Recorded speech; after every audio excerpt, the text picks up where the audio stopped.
All right, I'm Valdewar, and this is Cagecraft Podcast, back with a very special guest, UFC Flyweight Charles Johnson, who recently handed Azat Maksum his first loss ever, and he won a performance bonus for Fight of the Night to boot.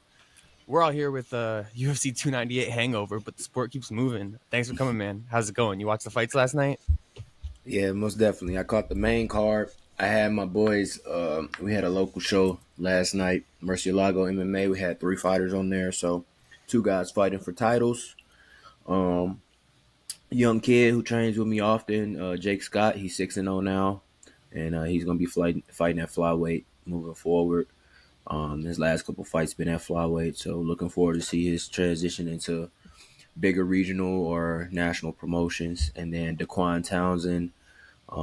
Used to be in the UFC. Yeah. Fights light heavy and middleweight. So he had a stint in the UFC where he had a lot of short notice fights against grapplers. He didn't really get to showcase the best skills. He's a little older, but he's making a second run at things, and I'm hoping he gets an opportunity because he done been dealt some rough cards in life, you know what I'm saying? So he's battled through a lot of adversity, and I just love to see him win, get back in there and make some good money for himself. But yeah, man, it was a great night of fights, a good night. And, we went 3-0 as a team, and then the fights was amazing, so it was a good night of fights. So 2 new champs in your gym, huh? Mm-hmm. Let's go. Yeah, it sounds like a pretty good night. Yeah. I mean, shit, everyone's debating pretty much right now Volk, right? What do you think of Volk's legacy? Like, where do you kind of have him in your all-time great list? I mean, 5th longest championship run ever. I just think everybody has tough matchups. Ilya is a tough matchup for him.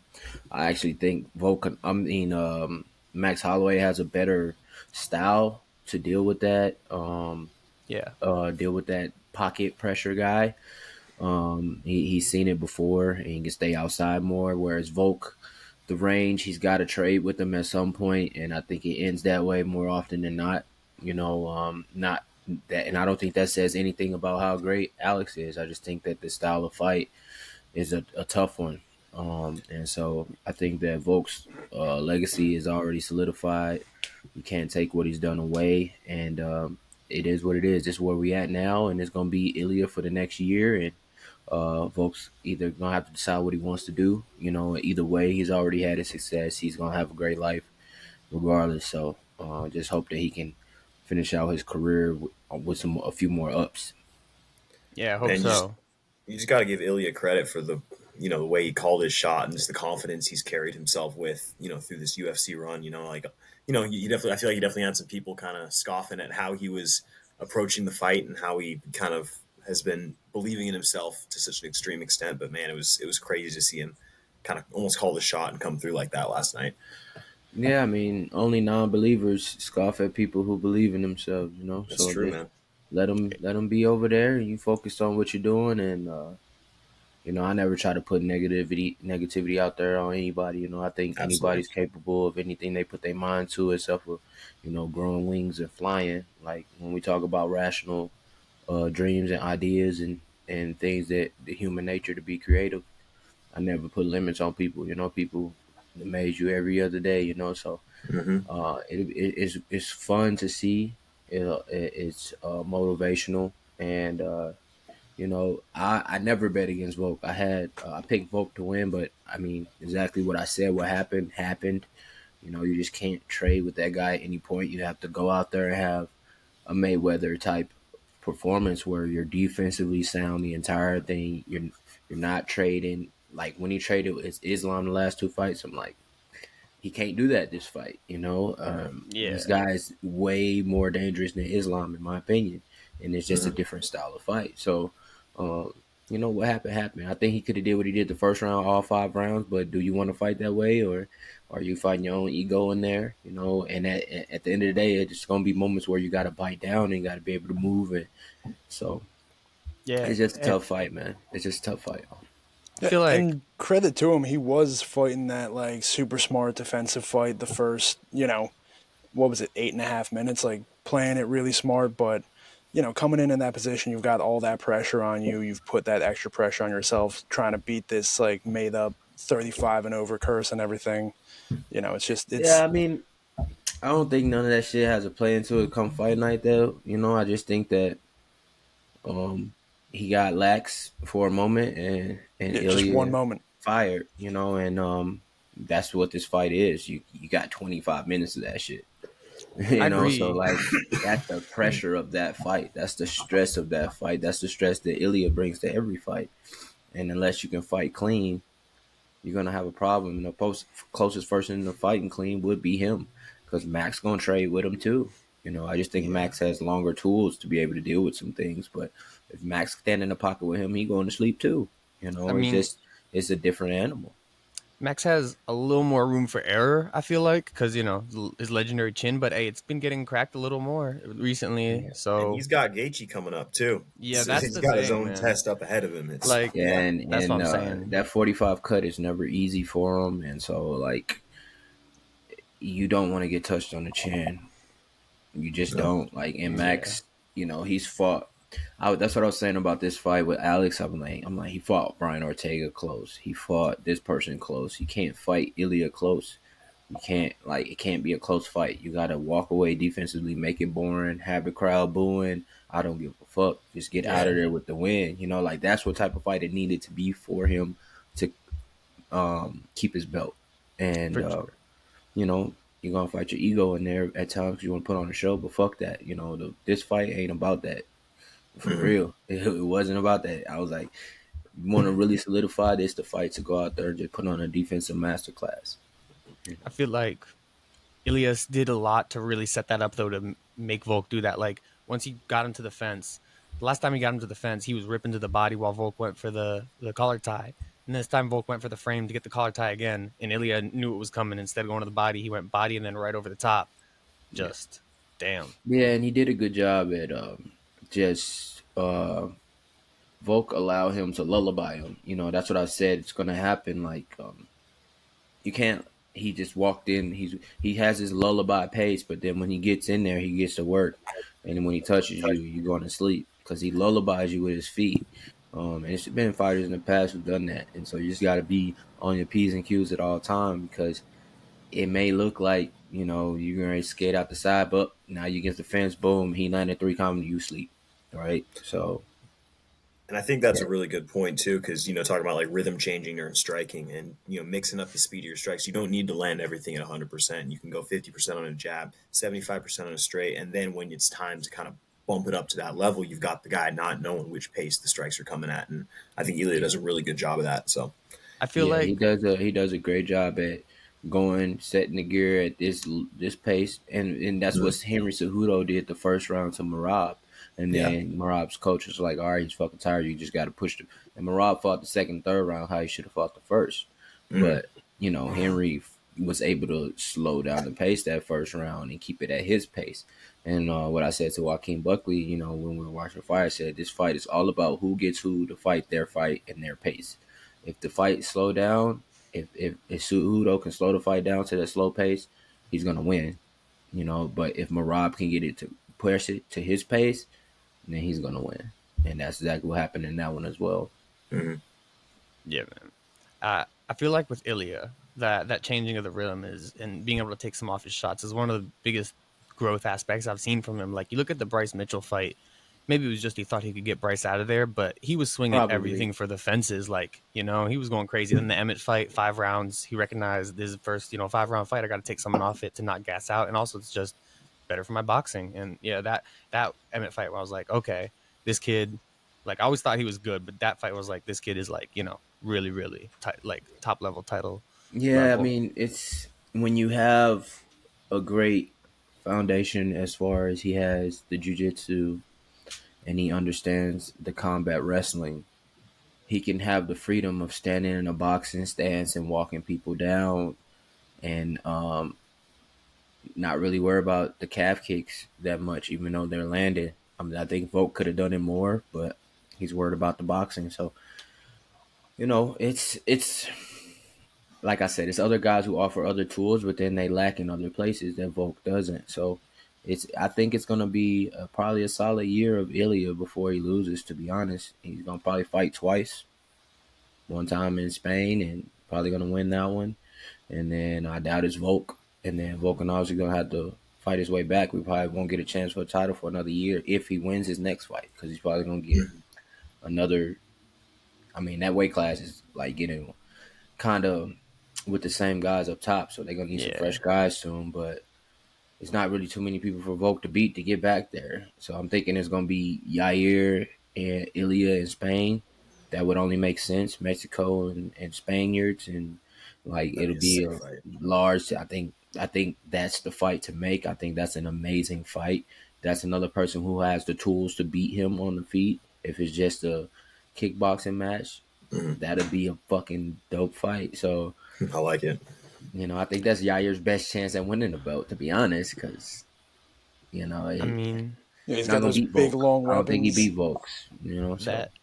Jai Herbert almost kicked Ilya Topuria's head off once, but that's the thing, you know, Yair's wrestling is a bit iffy, and Ilya, this might be where he brings that shit back. Yeah, but then there's still jiu-jitsu in there and just stand up, and Yair's got the 5-round experience, he's got the MMA experience, he's getting better, and he's always got the world championship kickboxing, karate, taekwondo. He's the best. So like, yeah. So you taking Yair over Ortega this coming week then, I guess? I don't know. You got to get through him. Shit, Brian a dog too. You know, like it's just styles make fights. It's just whoever get the other person to fight that fight. It's a mentality thing in there, and I don't know how these motherfuckers be thinking when they get in there. You know, sometimes guys show up, sometimes they don't. You know. Hey, it's cool to talk fights with a actual like top level fighter. But yeah, we got some questions for you. Jesse, you want to go first? I mean, you know, my first question is kind of like the big obvious one, Jordan Burroughs. How did that come together? Like, you just hop in the DMs, or because, you know, he's a guy from out my way. Do you just say like, hey dude, you know, one of the greatest wrestlers of a generation, can we get some work in? Like, first, Jesse, let me see your shirt. What did it say? It's treat people with kindness. Oh, okay, nice shirt. I just wanted to know what it said. There is a little spot of blood on it, which is kind of ironic, but it fits. So we were here in Michigan, in Detroit, and he had his Beat the Streets. He does every year with his foundation, and he had his show, and it was who was it? It was Jaden Cox and what's his face? Who was he wrestling from the U.S.? Starts with an S. I'm not sure. I forget, but Olympic champion wrestler. Like they were wrestling as the main event for the Beat the Streets and the Rudis competition. I remember watching this. It was 2 years ago, and so Nate Jackson. No, it's a white guy, big white guy, big head. What's his name? I know it's right there. It's my boy. I can't remember his name. Fuck. Yeah, but anyway, they wrestled in the main event for the Rudis competition and Beat the Streets, and it was Jordan's event. Him and his wife put on, and then I was there because my manager manages Cal Dake, and like me and Buck wanted to just go see the wrestling matches anyway. They had young studs on there and all that, right? What'd you say? Jaden Cox and Kyle Snyder. Snyder, yes. Kyle Snyder. Yeah. The only dude to beat So it was a super fight thing, right? So we were there for that event, and afterwards they have like this little banquet or whatever, and they sell off like wrestle worn shoes and stuff like that to put money to donation towards Beat the Streets for the academy. So at the end of the night, I'm there the whole night. My manager finesses a way for us to get into the banquet because we didn't have tickets to that. We just had for the Beat the Streets. And then me and Buck find our way up there. And then like at the time I had $270 something in my bank account. Like I'm broke, you know what I'm saying? Mm-hmm. I had my fight in January, but I'm working a job. I already have I'm the LFA champ, but like I'm working a job, I'm paying rent, like all my money goes towards saving up and like flights to see my lady or get my girl here or whatever I need to do for gear or whatever. Like I'm frugal, but it's a season of like, you know, being smart about what you're doing and consistent. So I ain't have nothing in my account, you know, but it wasn't about that. It was just about the experience. And so, like, at the end of the night, after they did all the auctions, he was standing on the side with his wife. And I just walked up to him. I was like, hey, can I get a second? And Jordan's the type of guy, if you ever been around him or seen him at an event or anything, he speaks to everyone. He holds side conversations. He's a genuinely good dude, you know, and he always speaking life into situations and people, you know. So he graciously said, yeah, no problem. What's up, man? Like, give me a second. He was doing something with his baby at the time, and he came over, and I was like, and I told him who I was, what I do, showed him a clip of me, and asked him if I could, you know, come out sometime to Philly and train and or whatever. And we exchanged numbers.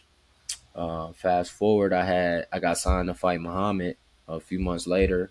And I got signed to fight Muhammad, and I'm like, man, I'm finna just go up to Philly and go wrestle up there at Penn State. I'm gonna hit up Jordan. And I'm like, and I messaged him. I'm like, yo, I'm gonna come in on this day on this month. Can I come up there and train? And he was like, yeah, for sure. I was like, and he was like, and then when I got there, I had like an Airbnb on the west side of Philly. Like, I literally had mouses in my fucking Airbnb and shit. Like it was wild, bro. It's like it wasn't like a shitty, like it wasn't stinky or nothing, but it was just like, you know, just little shit like that. It wasn't nice either.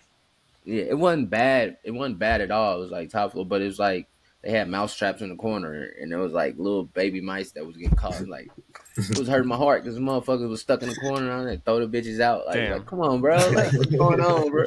But it was affordable, and it's what I had to do on a budget at the time. So I was catching the metro to Penn State University from the west side of Philly, take like 15 minutes. And then he stayed on the other side, and like, all of Philly is a fucking dump. Like like it's bad, bro. Like it's Get bad. fucked, Philly. It's bad, bro. I love the city, but it's bad, bro. Like parking and shit. Everybody park like this on top of each other. It's like my sister lives out there right trash now. all over the streets. You know, certain parts of the city is nice, but like that's everywhere. But like at the same time, it's just like you gotta really get used to it. You know, the traffic, motherfuckers speeding, honking. Like soon as the light turns green, they honking. Like it's not even half a second. They honking. Yeah, like if you're not on the gas soon as it turns green, they on that horn. Like these motherfuckers are crazy, right? Angriest motherfuckers out here. I gotta be a Philly fan, huh? It's my first time in Philly. That was my first time actually in Philly. Like I grew up a Philadelphia Eagles fan. That was my first time feeling like these. I fucking do not like this place, bro. But I do though, right? Brotherly love, that's some bullshit. Right, exactly. But I do though, right? With the sports, you love the passion, you know. I'm there for about 2 weeks. I do like a 2-week camp there, basically, and I go up to Penn State every day and train at University of Penn with the PRTC team. And after the week, and I'm at my Airbnb. I actually was only supposed to be there for like a week, and then I scheduled for another week, and then Jordan was like, "You can just come stay with us at our house. We got an extra room." Ooh. They stay in this big, nice apartment. It's like an apartment building, but it's nice. It's like real nice. Still in a shit part. Like it's the whole city's just dumb, right? But it's still in nice. It's a decent area, like right? So, but like a street over is like the hood, right? So it's like, it is what it is. But I stayed with them for a week. Like met his kids, his wife, Lolo at the time. This is 2 years ago now, and then so it was just like amazing experience, humble. But I'm the type of person I am, and where I come from in St. Louis, like I'm just a real motherfucker. Like I can walk in a room, have a conversation with anybody and everybody, and I do. And I'm very genuine. Like I'm gonna tell you how I feel, and I'm not gonna ask for nothing. And so when I do ask for stuff, I feel like, you know, it's cool sometimes when I receive it, right? And so that relationship was manifested through me just going to speak him at the Beat the Streets, and then now here we are, and like call him Big Bro, and like I can message him anytime, call him anytime, go out there anytime with my family. His family knows my wife and my daughter, and here we are now, you know, and I take trips there to wrestle and everything. So that's been an amazing relationship that was cultivated off of, you know, just taking a chance. And like normally I just be at an event like that and I just leave. I'm like, man, he doing this thing, don't worry about it, you know. Like it was just great seeing him and seeing how he interact and like take it as that. But then something just, everything in me told me, go speak to this man. and just tell them, because like when I was in high school wrestling, I went to they had NCAAs in 2009 in St. Louis, right? And so I got to see him wrestle in St. Louis, and there's not that many black elite wrestlers at the time, you know, like he's one of them. And so like I always that's like about as kind of elite as knew it who he gets. was, kind of idolized him from wrestling. Didn't follow him too close, but like because I was a track and cross country athlete, but like wrestling, like that's one of the few people I knew who it was from that experience. And so when I got to see him as I got older, and then all the accolades he continued to achieve himself from college all the way through Olympic teams, it was just a full circle moment, you know. So me speaking him to him, and now here we are in 2024, and Yeah, it like, all it's came just together. amazing, bro. It's just amazing. People is people, you know. Like nobody is too big to speak to. You know, some people hold themselves that way, but you don't want to fuck with them type of people anyway. For sure. Yeah, well, and that speaks to both of your guys' character, that you know, seize the moment, so to speak, and like maximize the opportunity, and just said like, hey man, you know, you're one of the best wrestlers alive. Like If not definitely the one best, of the best he's wrestlers. the best alive. Yeah. If you go by accolades, you know, he's the best ever. You know, and just you know, to show that humility and just that like ability to recognize someone wants to work hard, wants to like, you know, do better for themselves and their family, and like, I don't know, I think that's just awesome, and like that makes me like the dude even more than I already did. Yeah, man, he genuinely one of those people. What you see is what you get, man. Like he don't got to think that it's a face. Like that's really who he is. I bet you was real glad you went up to him when you got to wrestling with that Kazakh dude the other week. You know what? Like my teammates have done 10 times more than what he has done for my wrestling, but those experiences only furthered my confidence. And him telling me, Charles, you can wrestle. Charles, you can do this. Charles, think about doing this here. And just being in that room at Penn State, learning freestyle wrestling, because I never freestyle wrestled. So like understanding the hips and stuff. But my teammates have done 10 times more than what I've done with Jordan. Jordan for me is like my mental coach and my alignment with my family and my life goals and just who I am and what I want to aspire to be as an athlete. He keeps me focused on the right things. That's one of the big things as fans we like maybe don't get to appreciate enough is the mental aspect. I mean, we know it's there, but unless we talk to someone, you can't see the mental aspect just watching on TV. So yeah, love hearing about that. I mean, you got a 7-time world champion, 8-time, you know, world champion, the most accoladed wrestler in the history of USA wrestling, telling you, Charles, you're good. You can wrestle. You're good, bro. Your transitions your scrambling is like, bro. And then when you shadow box, bro, do that shit more in the fights. You know, like, bro, it's like, I'm watching you, bro, and Charles, you're good, bro. Like, you know, like he's intrigued by the sport too. He likes watching the sport too, but he's a fan of me. His kids are a fan of me. His kids know my daughter and my wife, you know. They call my daughter Baby Gia, right? They don't call her by her first name. Where's Baby Gia? Like they're excited, you know, like that just everything in itself is just for me it's just keeps you grounded, man. Yeah. You know, remember to keep people first. It's real sweet. Always. One sec. I wanted to ask, because I meant to ask you this before we started. What's your like time limit looking like? Like we've been recording I'm for 20 good, bro. minutes. How long We you good. got? We can talk. Okay, you know? bet. I kept y'all waiting, so we good. We didn't make it easy ourselves, to be fair, but Good, All right, brother. Dylan. Yeah. So you mentioned a little bit ago, you're a former track and field cross country athlete. I was a javelin thrower in college, Southern Oregon University. I made the transition to combat sports afterwards, and obviously got really into it. So I was kind of hoping you could just speak a little bit on your track and field career and making that transition from an individual sport, yet an individual sport that you don't need a dance partner with, as opposed to something like combat sports where, you know, it may be about you, but at the end of the day, you still need that other person, you know, across from you to compete. Yeah, MMA is a funny sport where it's like it's individual but team sport. Track was the same way. It's an individual, but to win meets and be successful as a team, your teammates have to do well too. You know, it's an individual, but it's a team sport. You know, so for me, track and field taught me everything I needed to know about work ethic, everything I needed to know about personal growth, and about setting your mind to something. And no matter what people say about you, you can fucking do it, you know. And when I chose to be a distance runner when I was 8-9 years old, and I told my dad I want to do the 1500, I want to do the 3000. He's like, you sure? That's a long way. All right, cool, let's go. And I made that decision for myself, you know, because I saw that I couldn't keep up with the sprinters. I'm too short. I'm too little. I was smaller than everybody, easily, way smaller than everybody. I was 5'2", 98 pounds my freshman year of high school.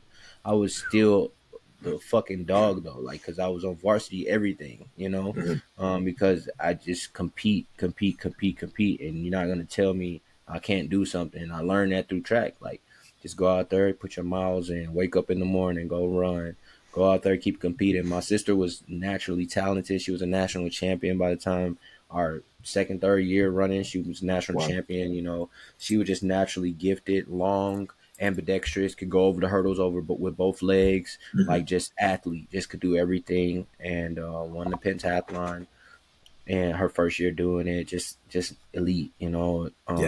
And she went to college to do the heptathlon, you know, Division I, Western Kentucky University. So she was very talented as well. And I always had her to look up to and compete against. And we was a year apart, but we were like, she was this tall and I was like this tall, right? And we was a year apart. I was just a tiny motherfucker, right? So just being that little guy in the room everywhere you went, and then finally finding a sport. Like, I competed in all team sports growing up. My dad, we did basketball, football.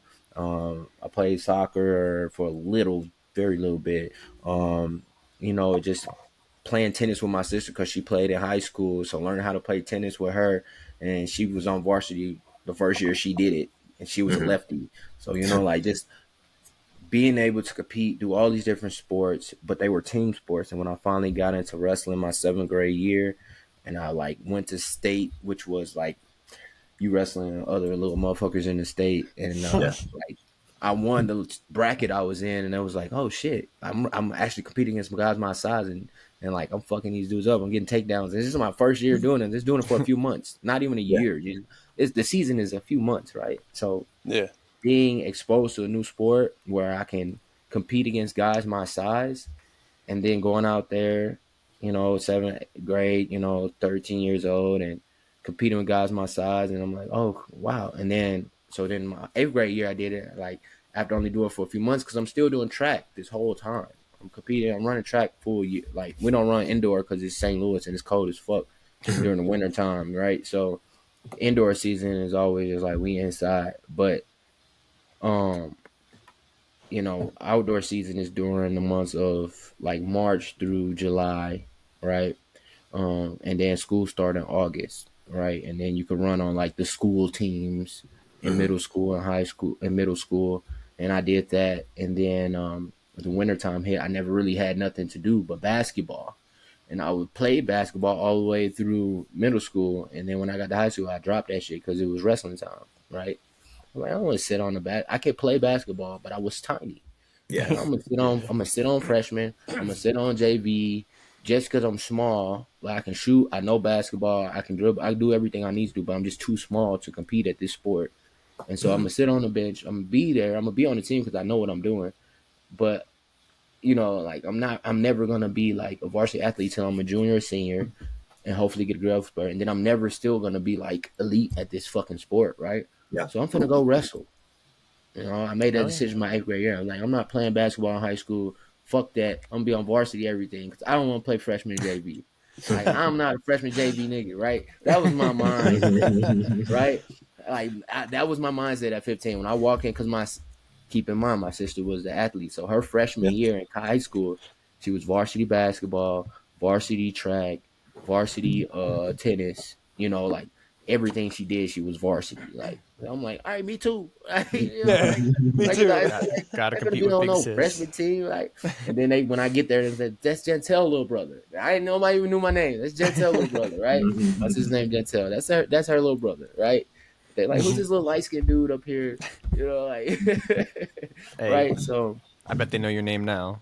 yeah, man. So the journey in this combat sport started with years of competing in track, and then when I was 17 and 18, no one beat me in the 3,000 meters. I was 2-time national champion. No one beat me regionally or nationally. And then in the steeplechase, I got runner up both years nationally, and I had like top 5-time in the U.S. In the steeplechase, and the only guy that beat me at nationals. The other guys competed in like USA track. I competed in AAU. There's two different like promotions, right? But it was only a few guys faster than me in USA, but in AAU was one guy who beat me at nationals, and he broke the national record, and I was about 10 seconds behind him. So like, for me, I still broke my personal best by like 20 seconds, so I was happy with that. You know what I'm saying? And that steeplechase is a motherfucking dog race, Dude, right? So it's different. It's only for heart. It's all heart. It's all lactic acid build up in your leg. You jumping over a water pit.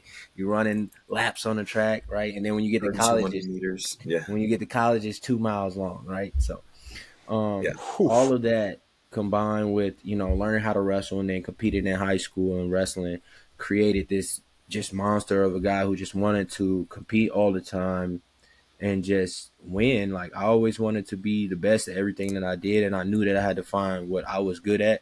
And when I did, like, I just maximized it. Like, when I was in high school, because I knew I was behind the curve in wrestling. Everybody I wrestled, even when I was in 7th and 8th grade at states, and like, these kids been wrestling their whole life, and I'm like competing with them off of athleticism at that time.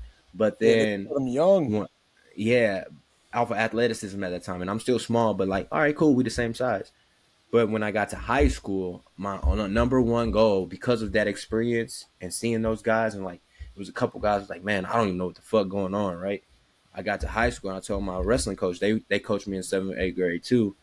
I told them, I just want to learn the counter to every move. I want to learn the counter to every move, and I brought that same mentality into MMA, right? I want to learn the counter to every move. And I'm not like the super uber athletic person I seen. I had teammates that would do double legs and then go into lat throws and throw people from lat drops, and it's beautiful, right? And we actually had a big lineage of wrestling in our high school, state champions and things like that. Like Curtis Bledsoe, he beat Tyron Woodley. Tyron Woodley was a state champ. He beat Curtis Bledsoe. Curtis Bledsoe beat him at state. And he was like a year before I got to high school, he was there. And then the guy after him, Quantarius Wilson, won like 3 years in a row, right?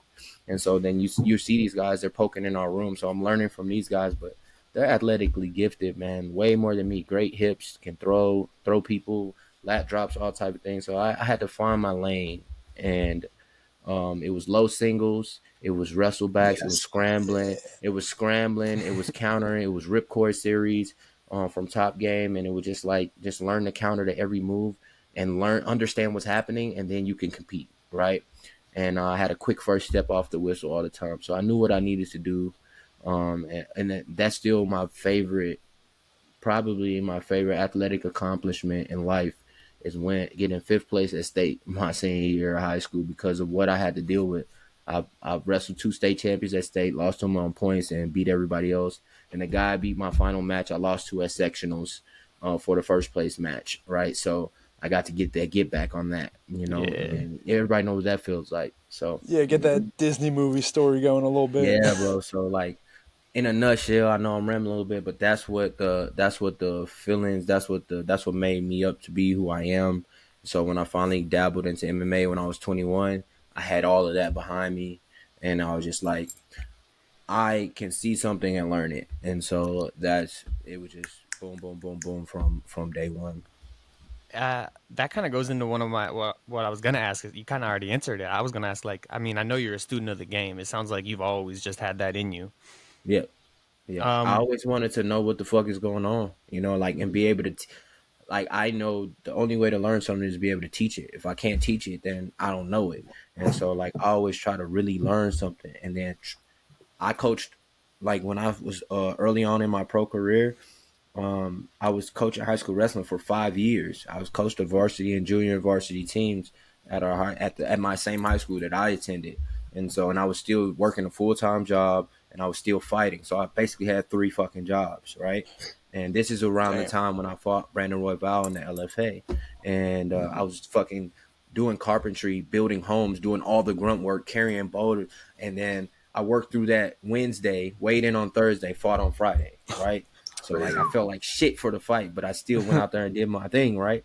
And so, like, this is just the adversity you face when you're trying to get somewhere, and you know that nothing's gonna be given to you, and you got to figure that shit out. You know, you got to figure it out. And I'm very proud of my journey. I see 6 losses, decisions, and I see a lot of motherfuckers that if it was no time limit, I would be undefeated. You know, just point blank. Period. I know that for a fact.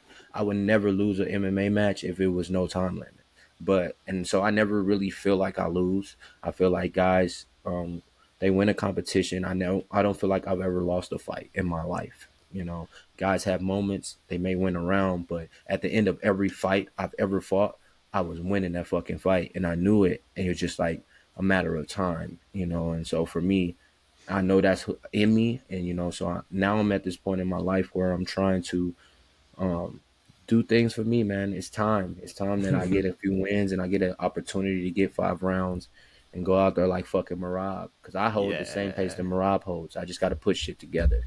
Facts. I'd love to see you in a 5-rounder, man. That would be. I mean, hey, this is a good time for me to mention it. Nobody in this. I'm gonna tell you right now. It's nobody in this organization who wants to see me over 5 rounds. No one. They all know it. I trained with Manel Kopp before he got in the UFC, and it was COVID, and I wasn't even training at the time because the gym was closed. He was training full time with Mike Swick, and we did 12 to 15 rounds, and by the end of it, I was getting the better of him. But he got the better of me early because he was training consistently, and I wasn't. But then as it led on, and when we got done with that day, his jiu-jitsu coach looked at me and was like, "You're good." I was like, in my mind, I was like, "Yeah, I fucking know that. I just don't got nowhere to train right now, you know." But I was like, "Thank you, sir. You know, I'm always humble, you know." And he was a champion leaving from that Asian promotion coming in. They was bringing him in to be the replacement for the title fight. So, and I was in there fucking competing with him, not even training because I was out there still with Tiger Muay Thai. And so I'm like, I know all this thing. I came back to America in 2021 and I got in the LFA and I just went on that run because I was like, it's time. I should be competing with these guys anyway. You know, I should have been there. When Matt Schnell got in the UFC, like I was watching from the time Matt Schnell got in there and he was a Midwest boy and I was like, I should be there. And I always felt that way. It was just a matter of time. Man, I'm so sorry to say something real quick. I just remembered I watched the Tiger Muay Thai training camp videos on YouTube with the competition from the U.S. and I just kind of remember that was you on those videos, man. Yeah. Like way back, you know, with that Tiger Muay Thai shit. That's crazy. Yep. Yeah, that's fucking Mike 5 years. It's been 5 years, bro. Crazy. That fucking fast. It feels like, for me, it feels like yesterday. Yeah, like it really. I was living off of fucking $50 during COVID. Like I was living off $50 a month. Crazy. My dad would send me $50 a month because I couldn't make money. It was COVID, and it was no way for me to make money there. So what I was doing, I was taking more Thai fights while I was there. But then when COVID happened, everything got shut down. I'm living off $50 a month, bro. Like, but at least the Tiger gave me a meal a day, and they provided my living quarters. And that's all I fucking needed, you know. Yeah. And so the $50 I made stretch every 2 weeks, right? Hey, eat, sleep, train. And I was training until the fucking gyms closed because of COVID, right? So then I was outside running, going to a soccer field, meeting with my boy Bam Morris, and like holding pads for me or me holding pads for him, and just making up hood nigga workouts. You know what I'm saying? Doing what we need to do in Thailand. You know what I'm saying? Nope. Like I tried to meet with certain people and they was all clicked up and bougie and I couldn't get with them. So I was just like, whatever, I'm going to figure it out until I can get back to the U.S. And I hit up my old coach and he had flyer miles and was able to help me get a flight back to the U.S. so I could train. Because it was like, I need to get the fuck out of here now. And then when I got back. Don't want to get trapped in Thailand. Yeah. So when I got back, I finally got COVID. Like I went through all that time in Thailand, was good. Came back to America after like a few weeks. I got COVID. I was like, what the fuck? Damn, that's crazy. And I was training for my fight in LFA. My first fight in LFA, I had COVID 4 weeks before the fight. You know, sheesh. And so like after I had to take a week off, and during camp, after I got back, the first day I got back was a Sunday. I decided to like fuck it. I went and I ran 17 miles in the snow. Damn, just because it's like, for me, it's like, I'm going to take this fight. I've been preparing for this shit. I'm not going to let this punk ass COVID stop me. And if I can't run these miles until I don't feel like running no more, then I shouldn't fucking be fighting. That's what's my mental aspect. That's years of running track. Damn. That's years of running. That's years of knowing my body, years of knowing myself. It's like, if I can't fucking get through these miles and get back and feel decent, then I'm not fucking taking the fight. So I end up running 17 miles, and when I got back, I was like, all right, sure, I'm good. Fuck this fight. Let's go. And that's why when I fought Carly, that's why I fought him with that fucking feeling like, no, bro, it's my time, bro. It's not about nothing else. He was an undefeated little killer, yoked up motherfucker coming to take my head off. And I was like, no, it's time, bro. Like, like I already, you got to go in there with that feeling, So. Yeah. Well, and that kind of goes into the next question I had. Excuse me. Yo, I didn't get my question. Oh, my bad. We got time, bro. My bad. No, so you were saying about 5-round fights. I gotta say, it kind of builds into it, but the Carlos Mota fight, one of my favorite fights ever, and that just speaks like to how good flyweight is and how people ain't really realize it until kind of recently. I feel like flyweight has been disrespected for a long time. They try to get rid of the division, but there's a bit of a flyweight renaissance on now. How do you feel about the state of the division? All these unranked guys. The best division in the whole sport. Yeah, it's the best division in the whole sport, top to bottom, skill for skill. Like, yeah, you got other motherfucking big names and bigger guys that knock people out. If that's what you like, that's cool, brother. But if you want to watch martial arts, you watch flyweight. Shit happens. Shit get cracking. From the moment the bells start, like this the real shit. This is martial arts. Every fucking skill that needs to be displayed in MMA happens in flyweight fights. You watch these other fucking weight classes, they don't move their feet. They just fucking. I'm watching the fights like this weight class fucking sucks. Like, and some weight classes amazing, but some of them just like, this is bullshit. I wish we could fight like that. You're so we'll be tired after one fucking grapple exchange in flyweight. Give me them motherfucker. Give me him. Give me that guy. Right. Give me that motherfucker who dead after one round. Give me him. Coaches at my gym, they tell our heavyweights, they're like, look, you really just got to be good at 3 or 4 things, and you'll have a pretty good career at heavyweight. But when you're a lower weight class, bro, you just got to know how to stay on your feet. Yep. And have one fucking weapon that you can get off on everybody. That's heavyweight. Exactly. Tuck the chin, throw something. That's flyweight. If you Derek Lewis, just get the fuck up. Yeah, just get the fuck up. It works. It somehow works. Bullshit, man. Yeah, flyweight bantamweight, you need such a diverse range of skills to be able to deal with every situation and possible type of I would say featherweight too. Featherweight too. I mean, too. But 55, it get a little murky in there. 70, I tell Buck all the time, y'all weight class suck. I'm imagining y'all talking shit like that. And then 85 is garbage to me. That's why Izzy can come in and did what he did. That's why Izzy can come in as just a kickboxer and do what he did. Obviously he had to learn some wrestling, but he ain't really He don't know how to transition grappling to save his fucking life. Yeah, I mean, look at Pereira. He's multiple-time world champion, so it just shows the weight class to me. Like, if you take – this is where heavyweight's getting, and I kind of like where heavyweight's going. They getting athletic. And if you take these motherfuckers from the NFL and bring them over, they're going to be heavyweights, and them is the best athletes in the world, for real. Yeah, for real. You bring a Russell Westbrook over, he going to be a fucking heavyweight, right? Yeah. I say this all the time. Russell Westbrook, if he fucking learned how to fight, he would be a world champion. But he ain't finna fight for $200,000. No, exactly. He's good. I'm good. I got millions in the bank, right? But just imagine that caliber of athlete is what a heavyweight should be. Russell Westbrook. Facts. This is what I've been saying for years. We don't get those in our sport yet. We're still in our infancy, so we still getting like B-grade athletes, right? Just a few of them sprinkled in there that are like elite athletes. But it also takes the guys who are going to be elite athletes. They're always going to go to football or NBA. Yeah, because until the money matches. When the money matches, that's when you'll see the sport transcend to a different caliber athlete. But martial arts in its whole has always been a poor man's sport. It's grind. It's a different mentality. You got to be a different motherfucker to fight. And so basketball is there. Football is there. Like, football is probably the most dangerous sport. It's more dangerous than fighting, in my opinion. It's just car crashes. A big guy, a small guy, your leg snapped in half. What the fuck, right? Yeah, I played football. Crazy.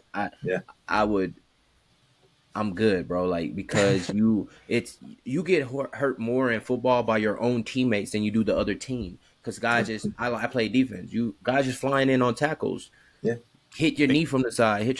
You're fucked. You roll up walk on in your with a ankle limp for 5 years. You know, like you're just fucked. You know, so that's football. It's car crashes. Like, so that's the most dangerous sport in the world. You don't see what's coming, and anything can happen at times. But our sport is very safe, in my opinion, and I just feel like, you know, it's exciting to see where we're headed, and I hope that the money keeps trending. I hope that we can get our sponsors back. I hope we can get some more identity for the fighters soon. You know, like, it's a few things I've said, and I hope that they start taking away a point for niggas missing weight. You know, I just think that there's a lot of shit that can happen to make the sport better, and rules and regulations that are pretty good right now that we can redefine and address some things. I agree 100%. And with the money, it's like the big one for me is Gable. Like, they were trying to get him, but the money ain't right. Like, why would he come to the UFC when he can just go WWE, make bank there, and, you know, be safer? He's just gonna take the Brock route, because I think I can see with him, he has that competitor's mindset. So, like, wrestling is gonna be fun, you know, but when he wants to really feel competition, and it's not gonna be Olympic wrestling, it's gonna be fighting. And so I see him dabbling at Kill Cliff, learning how to hit pads and shit. And he gonna see real fast, oh, I can beat all these motherfuckers. I just gotta decide when I want to. Bro, imagine him. Them motherfuckers can't wrestle. So, like, he gonna come in there, uber athlete, Olympic caliber wrestler. Yeah, Olympic gold medalist. Same making model of DC, but better. Yeah. Imagine. So like, when he decides and wants to, he's gonna come in. He's gonna take the fucking belt. Imagine him versus Aspinall. I would love that fight, man. Because Aspinall can actually kind of wrestle, man. Yeah, but he's still a different type of wrestling. Yeah, he definitely got a lot to learn, and he got to learn now. Get his boxing down, kickboxing, understand the range. But once he does that, once he learns how to move his head and actually understand how to fight, because the wrestling is the best footwork to come from, and I feel like footwork is the groundwork for fighting. So I feel like wrestling has the best footwork to come from in fighting. So I think he'll be all right, wrestling and sambo. So, and we have a joke on this podcast that Jesse, footwork is the number one thing he talks about when looking at any fight that we discuss. So it's it's funny you bring that up. We agree for sure. My rule is like Mike Tyson used to like watch them people's shoulders because it's boxing and all they can do is punch you, right? My rule is in my fights, I never really look at people in the face until I'm trying to make a statement, like, all right, motherfucker, it's over with, right? Because I watch hips and I watch feet. They can't move without their fucking feet. You're not gonna punch me without your feet. So I know what you're gonna throw by what your feet are doing. So a lot of times my coach think I'm looking at the floor, but I'm not. Like, I'm watching feet and the hips. Like, I'm looking like don't look at the floor. I'm not. I'm just like, you know what I'm saying. This is That's why I'm not touchable. Like, a lot of times, this is the first fight I got dropped since I was an amateur on my 14th fight as an amateur. And I fought 25 times as an amateur. So this is only the second time in my whole career, boxing, MMA, and amateur fighting, that I ever got knocked down in a fight. Damn. Wow. Damn. And in boxing, I fought blue chip and diamond chip boxers because I was the B side and they was bringing me in to lose. And I was fighting on Showtime, Friday night fights and shit like that, and coming into other states as the B side to lose, and I'm losing decisions or I'm getting draws, and everybody know draws are wins. So wins that they just don't want to give you. If you look at my boxing record, it's all decision losses and it's all draws, and it's one and I got one win from when I was in Thailand. They not gonna cheat me in Thailand. Well, I think a lot of people put too much of an emphasis on losses, especially at the amateur kind of early stages of the career, because I'm sure you can attest to this. That's just experience under the belt and getting those. Yeah, I fought Carlos Hernandez. I fought Carlos Hernandez as an amateur. I fought Jose Johnson twice as an amateur. Cool. I fought a lot of top pros early in my career. So it's for me, it was never about, like, I knew where I was going. You know what I'm saying? It was never about, and for me, it was about figuring out if I could get there based on my competition and how these fights felt and what I did in these fights. Like, are you a fighter? And then when I knew I was a fighter, it was like, all right, you just gotta figure out how to put things together. All right, you putting things together, and you gotta believe in yourself, man. Like, it's one thing to believe in yourself, but like it's different. Like, I don't know how to explain it to y'all. I believe in myself a lot. When you get in there, you gotta believe in what you're doing and like what you have been doing. And sometimes you second guess it, and it's like you're thinking too much, and that's what I've had a trouble with in my fights. It's not necessarily believing in myself, but believing in what I'm doing and just doing it, just like acting on it, because I'm skilled. I can do everything. I know that. I've done Muay Thai. I've done wrestling. I've been an all-state wrestler. I know I started jiu-jitsu at a traditional school with like, I don't know, you guys familiar with like Daisy Fresh Jiu-Jitsu? Oh, in the Oh, Midwest? hell yeah. Like Jacob Couch, all them? that camp, Mhm. yeah, they used to cross train with us in Vagi Jiu-Jitsu all the time in the Midwest, and Mike Rogers, St. Charles MMA. Like we had 8 black belts, legit. You know, we're on the Damn. Hickson.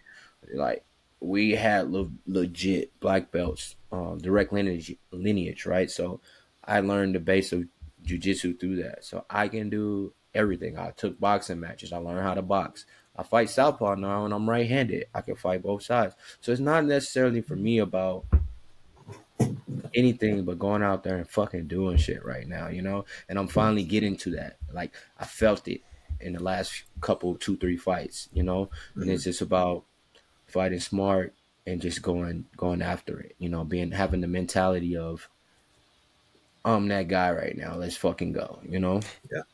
Because I was questioning when I first got on, like, all right, big show, finally in the UFC.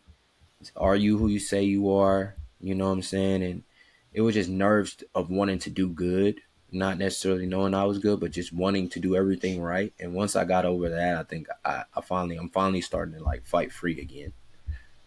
Hell yeah. Yeah, and that's sort of what I was going to get to is like, you know, we've seen your defensive wrestling and it's always looked phenomenal. But then in this last one against Maksum, we got to see a little bit more of the offensive wrestling than we've seen before. Yeah. And obviously, I was thoroughly impressed with it. I thought it was a really great showing, really great, you know, transitional wrestling and, you know, finding your offense in, you know, sort of unconventional places against a guy that, you know, was supposed to be coming in as the wrestler, right? Yeah, I put myself in a box and I had to learn not to, because when I fought Muhammad, I was just like, I'm an anti-wrestler. He wants to wrestle, I'm not going to wrestle. So now I put myself in a box and I don't show everything that I can do, because I could have wrestled with him. I could have shot on him. I could have pushed him, you know, but I'm putting myself in this box. Like, I'm not going to do this.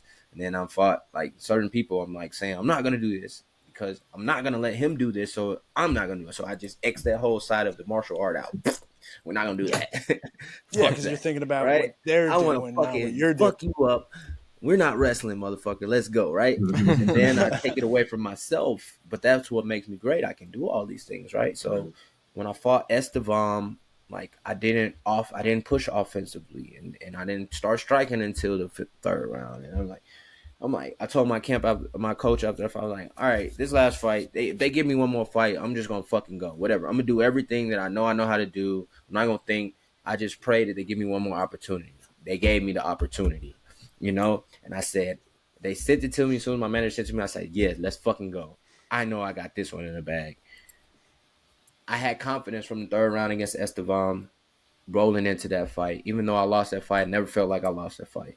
And so I had that confidence. And then this whole camp, I just locked the fucking drill. This is what I'm going to do. And I told coach, like, I'm shooting at practice on dudes. I'm like going dog rounds and stuff. And like Joaquin Buckley, like, man, stop shooting. Go. Let's go. Put your hands on. Like, nah, nigga, I'm finna do this shit in the fight. Leave me alone.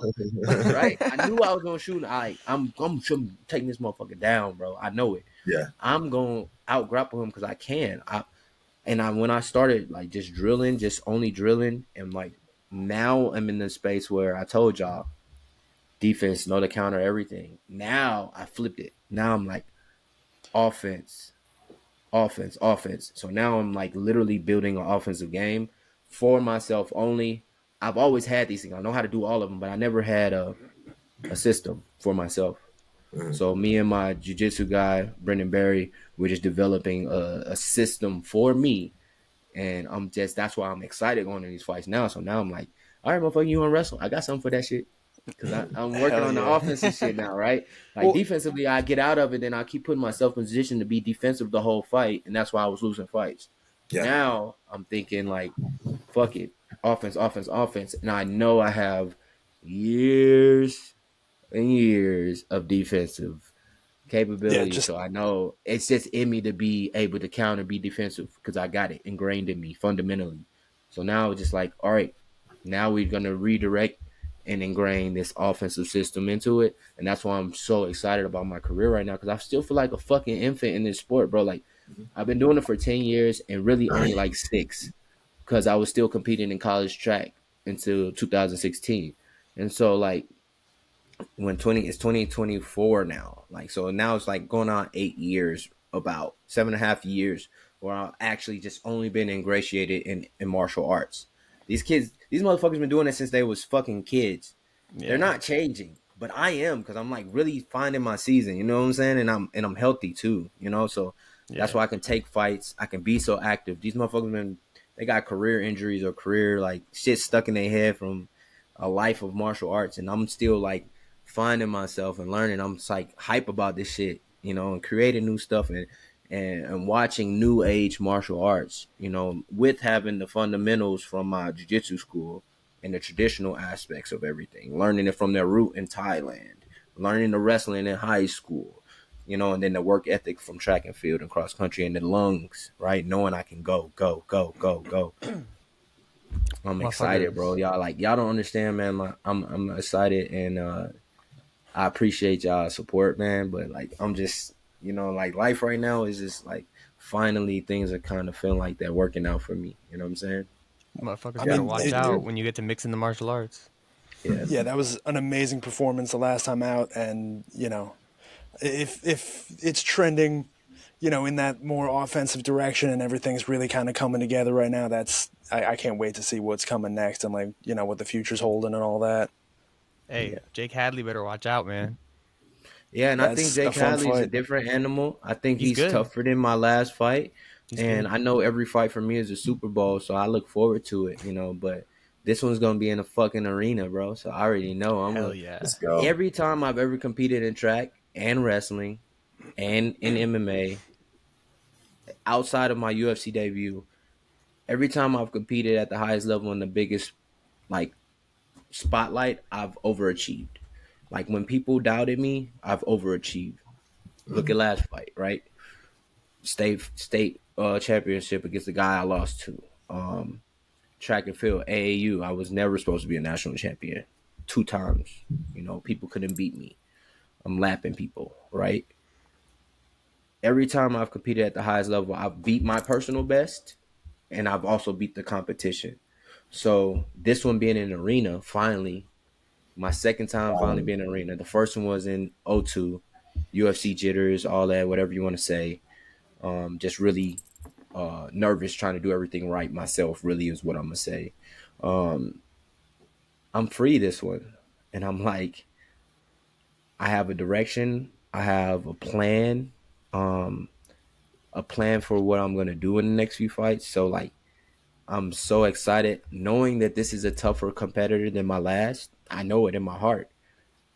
He's just more seasoned. He's stronger. It's a tougher fight. I know I'm going to go out there and fucking shine, bro. I just know it. And I'm excited about it because it has nothing to do with him. It has everything to do with me. And I know that now. And I'm excited about that. So, okay, it's an arena event. Has that been reported yet? I don't think that's been reported. You know where you're fighting? It's on Tapology. I know where I'm fighting, but I can't. You can't tell us? I thought we was going to have a scoop. I know where I'm fighting, but, you know, you guys just get to guesstimate, you know. Hey, well, anytime I hear that it's not going to be in the Apex, I get a little more excited because that place is.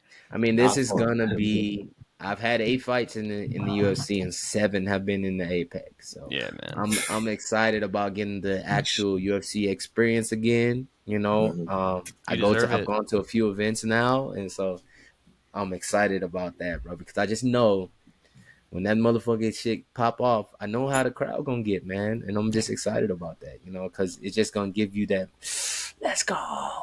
I mean, look at his last fight and your last fight. Both fight of the night. It's gonna be a crazy one.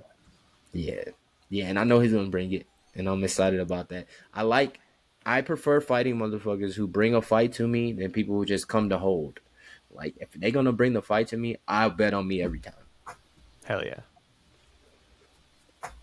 I don't.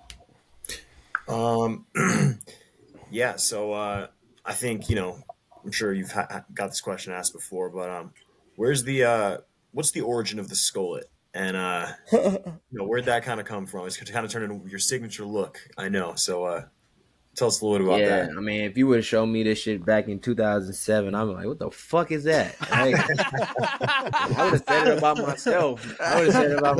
Right? Like, but it's just evolution of life, bro. Like, for real, man. I always had long hair. I had afros. I used to run distance. And I had an afro running distance. Like, they knew when they say CJ, you know my CJ with the hair, light skin CJ.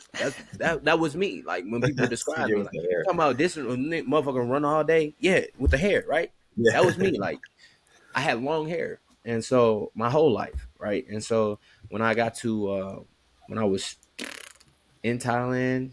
Right before I went to Thailand, I had low cut and shit, and I had a stressful ass relationship. Started losing my hair, bro, up front, and then I started shaving my head in Thailand, and when it started growing back, the top just ain't grow the same, Yep. So then I was like, all right, fuck it, brother. All right, fuck it. We gonna go with the ball look. We're gonna go with the ball look. I always wonder how I look with a bald head. I hope my head ain't shaped weird. And then I just started shaving my head, right? And then, but through the course of being in Thailand and shaving my head all the time, it would like make the back of my neck really irritated.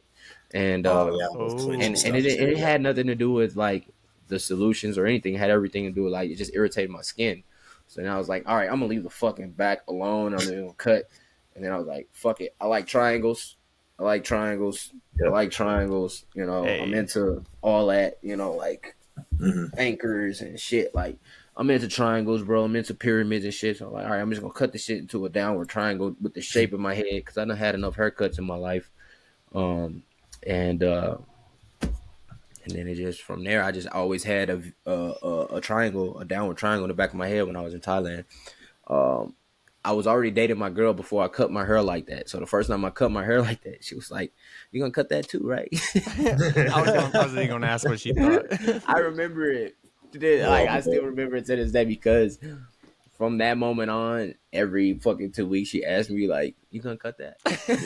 Damn, bro. And it's only been about this last year where, like, since I've been in the UFC, she stopped asking. She stopped like stressing me about it. Like, she just be like, she helped me line it up and shit. But like, she just know that it's a battle she's not gonna win, so she just let it go. Because I've already explained to her. Because she asked me too, like, why'd you cut it like, why don't you just cut it off? It looks better. I was like, it's just me, babe. Like, for one, I don't want to irritate my skin, and for me, it's just kind of like, it's just me. Like, I like cutting my hair like that. I like putting designs in the back of my head. I miss my hair sometimes, so a little bit in the back make me feel good, and it's just me. It's my thing. I love that. It ain't got nothing to do with that. I feel good with my hair like this. I don't give a fuck what nobody say. You know, especially grown ass men. I got you. Another man's opinion about my hair, I don't give a fuck. Like, let him say what he's gonna say. I wanted to ask, like, outside fighting, what you be doing these days? What you do to like let some steam off? Bro, I do a lot, bro. Like, bro, you don't even understand, bro. All right, I got an apparel company. I make music. I do skits and comedy. I got a comedy series coming out on YouTube that I did. I filmed and everything. I'm hoping that we can get the editing shit done in the next couple months. It's been months already. That's just like a personal project. I'm probably gonna put it in like a local film festival. Damn. It's a parody of the DAP of the Power Slap League, right? Yeah. Oh hell yeah! Hell fucking yes! And it's Power DAP, right? But oh hell yeah! Yeah, bro, I need to see this. It's a parody. It's like literally, I made all the characters. I wrote the skit. I made the characters. I played a few of them. I had teammates and other people play the other characters. I brought in Dale, the guy Detroit Dust. I brought him in as a referee. Oh my god! Yeah, it was a very fun thing that we did, and it was needed because people had a lot of shit going on that I didn't know about at the time. And when they came in and played their characters, it gave them a release. So it was a really fun project for me. and I really just got to bond with some of my teammates in a different way, and that was fun. But that's one thing I done, and I play League of Legends all the time on my computer and shit. So I'm like a gamer. I stopped playing Call of Duty years ago because it just pisses me the fuck off. But people League still be doesn't? asking me. My brother play all the time. It's just like shooters annoy me. So League I don't don't piss you know. off? Everyone I know says League. Like, I don't really play League. I play like single player games Oh mostly, yeah, but everyone says League is most. League definitely got its trolls, but you just gotta do you. And I play with a few other guys often now, so it's just like a lot of times I just play solo, turn off the Voice comments chat. or whatever, Yeah. the voice chat, and then just fucking I just play and do me. I don't really stress about trying to be the best at that game, but I'm not bad.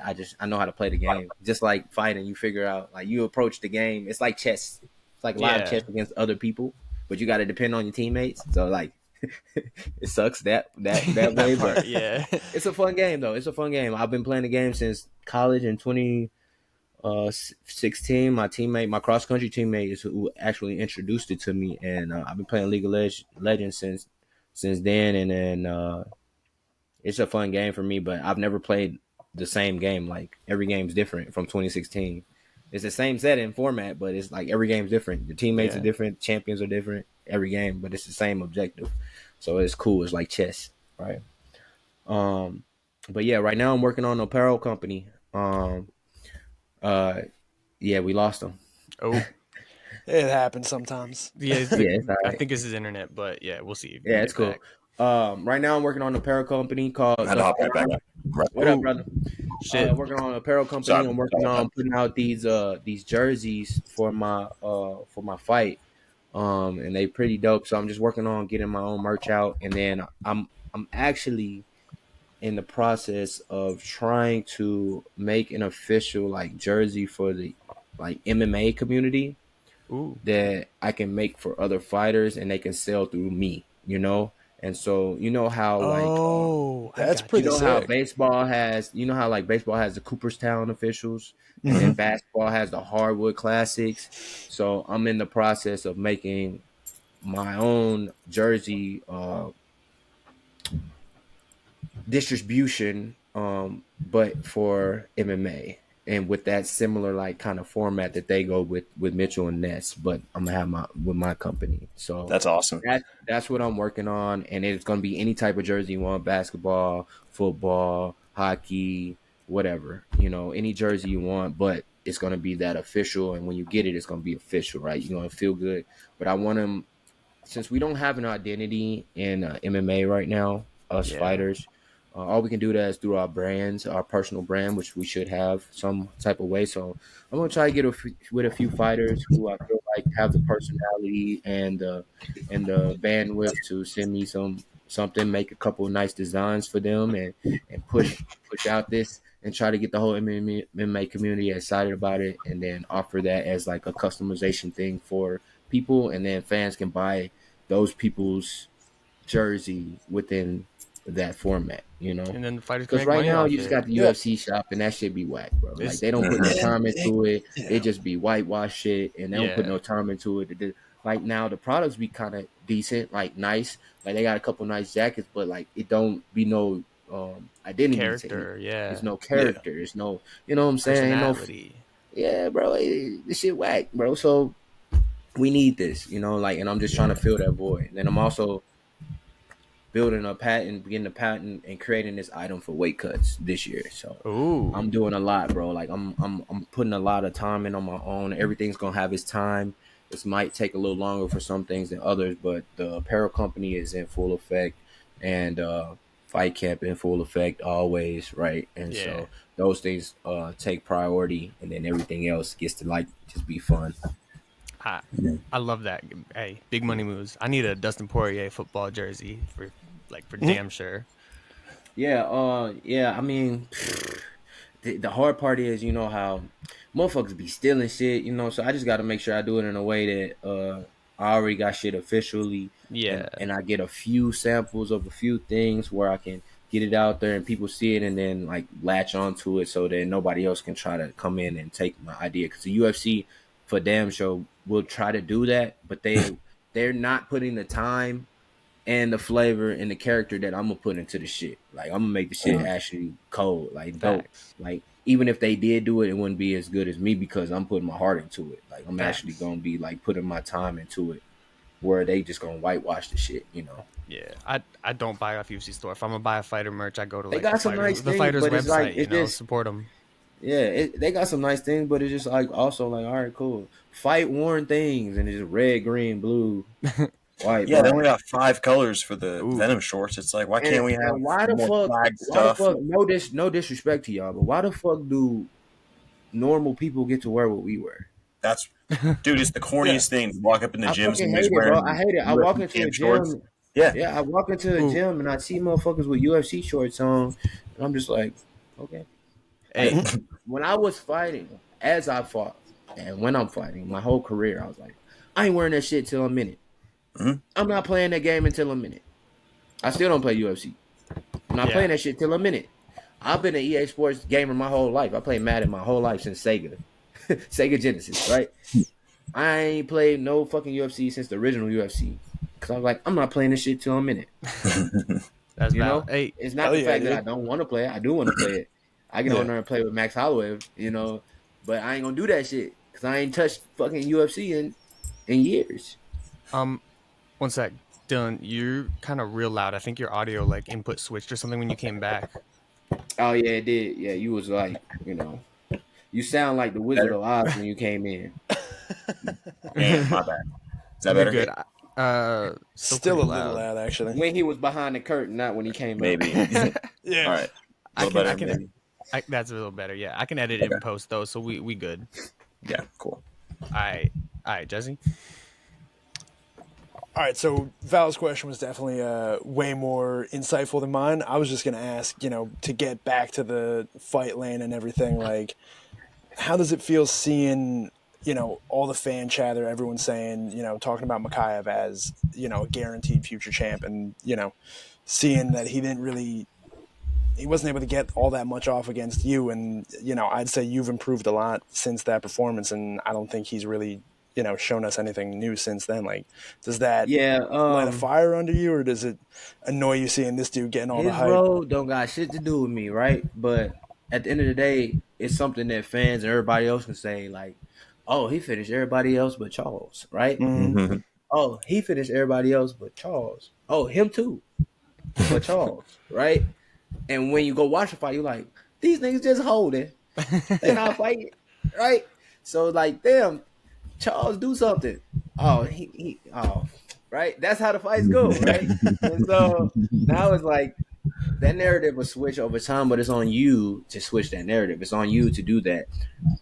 Muhammad is like little bro, so I'm rooting for him, you know? Like, go out there. If you want to be the youngest champ ever, your story is your story.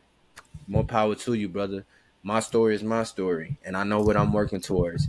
And I'm very thankful for my journey, and I know that he has a lot more shit to show people and a lot more shit, but that's his journey. And if he pulls it out in there, he does.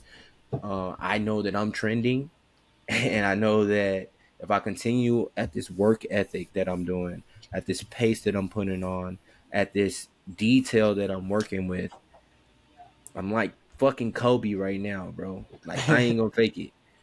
I watched Kobe Bryant's I watched Bryant's interviews, and he was explaining how his work days went, and it made me realign with how I was doing my work. Because before coming up, you know, you in the gym for 4 hours, you think you doing something, right? But you just fucking tired, bro. Like, you in there just dog ass tired, working hard. Yeah, you working hard, and them hours, all them hours matter. But like, now I'm at the point where I understand that I got to get the most out of my time. So I don't do nothing for more an hour and a half, but I do 3-4 sessions. And so it's detailed, it's focused, and I'm actually getting shit done in that time because it's detailed and it's focused, right? And I'm seeing the growth within that, right? So I'm not going in there. And it's always time to push the cardio. It's time to do that, right? But it's detailed work right now, and I'm excited. When I say I'm like Kobe, that's what I'm talking about. I'm not saying I am Kobe. That's what I'm talking about. The detailed, consistent work and the way that I'm approaching work right now in my job and what I love to do. Facts. All right. I'm sure he'll be back. So Yeah, I hope so. I mean, yeah. I mean, if he ain't, we probably. I mean, shit. We've been talking a while. This is fucking great, man. But Yeah. ooh, Jesus, that was What is it loud. loud? What Yeah. the hell's going on, man? It's Fucking, weird. I got my shit turned down and everything. All right, whatever. What 3 items would you take if your house was burning down? 3 physical items. You know, your girl, your daughter safe. What 3 items? my passport, our passports, right? Yeah, you need that. This ROG Strix laptop, my laptop. Gaming laptop. Yeah, for sure. Hell yeah. And because it got all my other work on there too. Damn. I don't really give a fuck about the Jordans and shit. I do, but I don't. Yeah. I don't know. Maybe my 3 belts. Okay. I can't get those back. Maybe and my blue belt. Yeah, Yeah, on my we're belt. right. My blue belt from my jiu-jitsu school, my original jiu-jitsu school, because that test was 3 hours and 47 minutes long. God damn. And then my LFA belts. Gotta have that Carlos Motor belt, especially I that. don't shit's know if that legendary. counts as 3 by themselves, but like that's 3. I'll let my you go with laptop, it. my passport, and my belts. It's a little bit of cheating, but I'll let it slide, man. It's cool. All the winners cheat a little bit. Yeah, I mean, hey, definitely. You see motherfuckers be fence grabbing Think like about shit. it. They say if you're not cheating, you're not trying. So Right. motherfuckers. They all cheating somehow. I promise you. I mean, right now it's the fence grabbing is the one that everyone's getting away with. Fence grab, fence grab, Yeah. fence grab. I ain't seen it. Okay. They doing a good job. Yeah, they are. That's fair. In the clinch, just reaching around the back. Yeah. Yeah. I actually probably got to head out here soon. That's Okay. cool, bro. I Yeah. appreciate y'all, man. Hey, Yeah, man, thank bro. you so much for joining us. This I has been appreciate awesome. so much. Definitely.